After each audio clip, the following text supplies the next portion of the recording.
عێراق و هەرێمی کوردستان ساڵێکی دیکە بە کێشاڵ پەسێراوەکانی ناوخۆ و دەرەوە تێدەپەڕێنن. ناشزانرێت ئاخۆ ساڵی نوێ چی دێتە پێشەوە، چونکە چاوەڕێ دەکرا 2010 ئاگری ساڵی 2017 تێدا خامۆش بکرێ کە مێژووی 16 ئۆکتۆبەر و دۆڕانی لە 150 خاکی نیشتیمانی تێدا نەخشێنرا بوو کەچی کودەتا ئەلەکترۆنیەکە و ساختەکاریەکانی 12 ئایار و 30 ئەیلول هێندەی تر کێشەکانی ئاڵۆز کرد و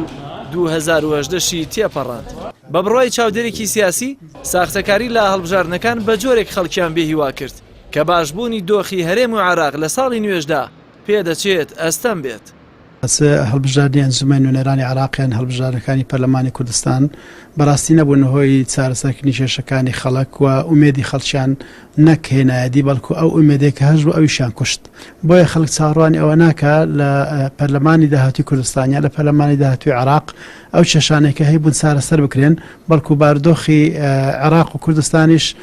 لە 4 ساڵی داهاتوودا گۆڕانکارێکی ئەوتوی بەسەردانای لە ڕووی باشبوونەوە.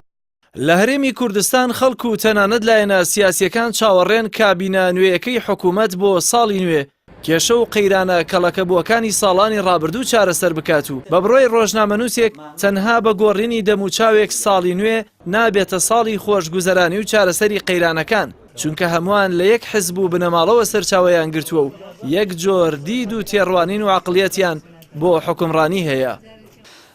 بەڵێ دیارە هاوکار لەگەڵ ساڵی نوێ لەبەردەم قۆناغێکی نوێدان ئەویش پێکەنانی کابینەی نوێی حکوومەتی هەرێمی کوردستانە. دیارە ساڵی نوێ لە لای من جگە لە گۆڕینی ڕۆژەکان هیچ لە پرسەکە ناگۆڕێ، ئەوەی هەیە پێوەستە بە حکوومەتی هەرێمی کوردستان و کابینەی نوێی حکوومەتی هەرێمی کوردستان. کابینەی نوێی حکوومەتی هەرێمی کوردستان کە من ڕەشبین نیم، بەڵام ئەوەی کە دەیبینین هەمان کارکتەر و دەموچاوی یەک خانەوادە و یەک بنەماڵە و ئەوەیە کە تێکەڵن بە بازرگانی یاخود با بڵێن تێکەڵن بە گەندەڵی سیاسی لە هەرێمی کوردستانە و من پێم وانە ئەم جۆرە کارکتەرانە بتوانن چاکسازی بکەن، بتوانن بڕیار بن لە پێناو بەرژەوەندی خەڵکات، چونکە ئەمان هەر جۆرە چاکسازیە بکەن، هەر جۆرە بڕیارێ بن لە پێناو چاکسازی و بەرژەوەندی خەڵکیە بە زیان بۆ خۆیان ئەشکێتەوە. ڕەنگە لە ساڵی نوێدا، ڕەنگە لە 2019 بە دواوە بە جۆرێک لە جۆرەکان بەهۆی ڕێکەوتن لەگەڵ بەغدا و ئاستی نرخی نەوت و ئەوە جۆرێک لە جۆرەکان لایەنی ئابووری خەڵک بەهۆی موچەوە باش ببێت، بەڵام ئەمە ناکاتە ئەوەی کە دۆخی ژیانی خەڵکی باشە بێت.